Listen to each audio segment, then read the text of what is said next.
podcast do Instituto Transformare. Nesse nosso primeiro episódio, conversaremos sobre como fazer uma boa entrevista de emprego online. Eu sou o professor Xerxes e aqui comigo estão a professora Andréia Perrone e a professora Raquel Prado. Tudo bem, professora Andréia? Eu vou bem, Xerxes. Muito obrigada pelo convite, viu? E você, professora Raquel, como você está? Estou bem, professor Xerxes. Eu agradeço imensamente o convite e a oportunidade de compartilhar com vocês as minhas dicas sobre entrevista online. Andréia, o que você recomenda com relação a uma entrevista online? Então, Xerxes, a princípio, a entrevista online é muito parecida com a entrevista física, principalmente quando a gente fala sobre os cuidados pessoais. A roupa, por exemplo, você precisa primeiro saber a cultura organizacional da empresa. Veja como os funcionários que pertencem àquela empresa e que são do mesmo cargo que você está almejando se vestem. Se eles usam terno e gravata, você precisa estar nessa entrevista de terno e gravata. Eles são mais despojados? Então usa calça jeans, uma polo, isso daí já vai resolver. Agora, não se arrume pela metade, porque imprevistos acontecem. Essa coisa de ficar com a calça de pijama, alguma coisa, já que só vai aparecer a parte de cima, você pode ser desmascarado sim. Escolha cuidadosamente a maquiagem, os acessórios. Esses acessórios não podem aparecer mais do que você. Tem que ter uma sintonia com essa imagem, né? Inclusive os objetos que estão ao seu redor, você escolha com cuidado, porque eles demonstram muito da sua identidade, do ambiente que você vive. Tudo isso vai fazer parte de uma leitura pessoal que o entrevistador vai fazer de você. Cuidar das unhas é o mesmo princípio da roupa. Teoricamente, elas não aparecerão. Mas e se aparecer? E se num gesto? E se numa mexida de cabelo elas aparecerem e não estiverem tão boas assim? Isso também vai ser analisado. Cuidado com o teu cabelo, cuidado com a sua pele. Agora, é muito importante você falar com energia, falar com motivação, falar com segurança.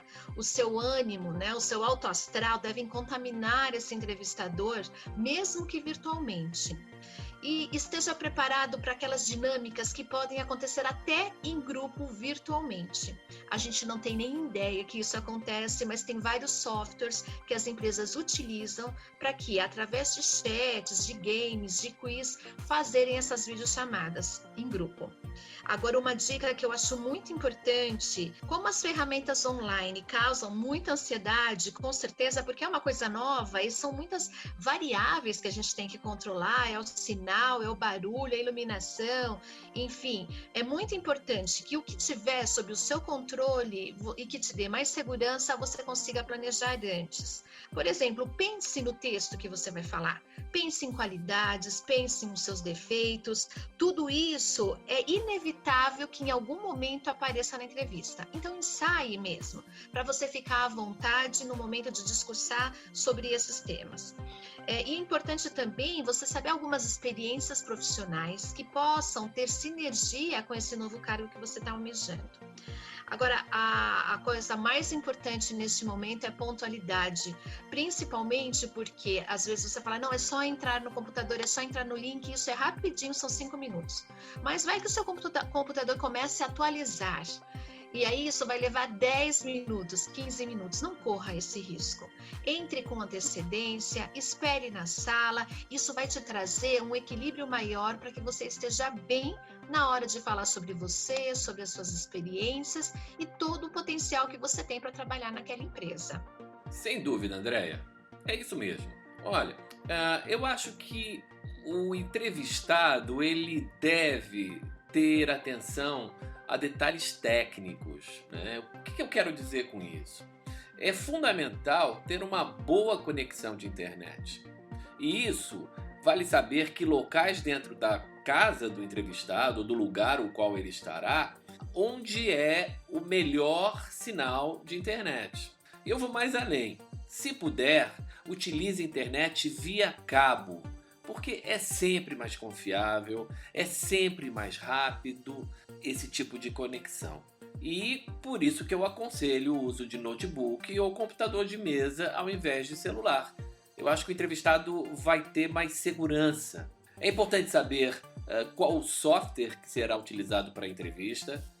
Vai ser o Skype, vai ser o Zoom, vai ser o Google Meet, enfim.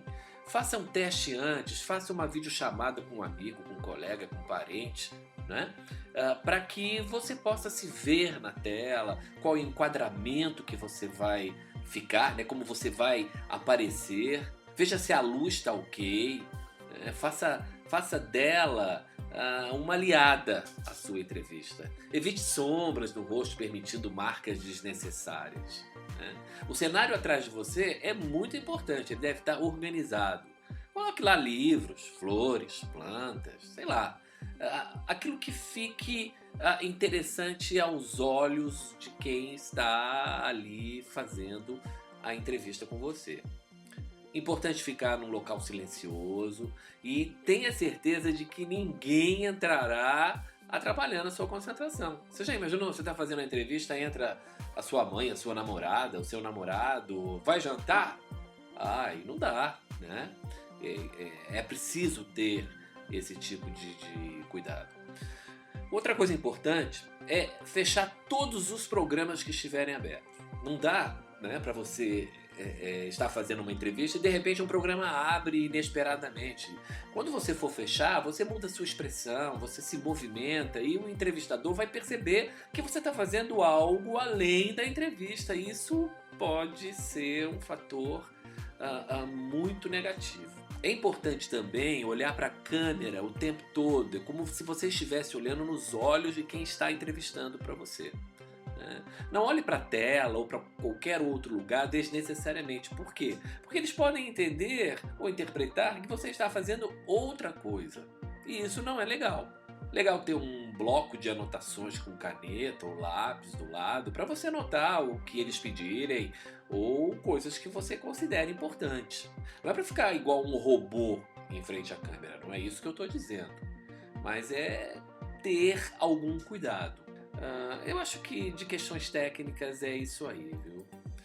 Mas assim, eu penso numa coisa que me traz alguma dúvida, que é a finalização, que é o momento em que o entrevistado vai se despedir, né? Vai terminar a ligação. Raquel, como que você acha que o entrevistado deve se portar nesse momento? Bom, professor Xerxes, o que eu recomendo no final da entrevista, naturalmente que o candidato vai agradecer pela oportunidade de mostrar o currículo, de mostrar os conhecimentos, mostrar também o interesse pela vaga, mas eu acredito que deveria ser feito um acordo entre o candidato e o selecionador no sentido de esperar uma resposta dessa entrevista. O que eu vejo é que tem muitas entrevistas que são feitas, mas o candidato não recebe resposta, ele não recebe um feedback, se ele foi aprovado, se ele foi reprovado, quais foram os pontos fortes do processo seletivo que ele entregou para a empresa, quais foram os pontos fracos que ele acabou deixando revelar durante a entrevista.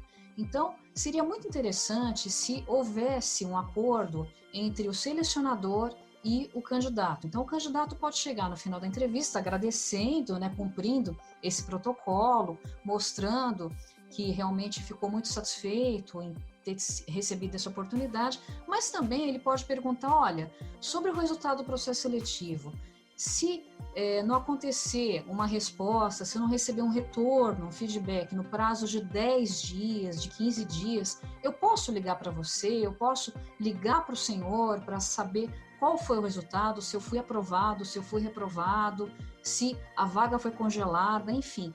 Qual o resultado desse nosso esforço, tanto o esforço da minha parte como candidato, quanto do esforço da sua parte como selecionador? Então, eu acho muito bacana esse acordo, porque esse acordo ele é também uma prova de empatia do selecionador com o candidato. O selecionador tem que realmente se colocar no lugar do candidato.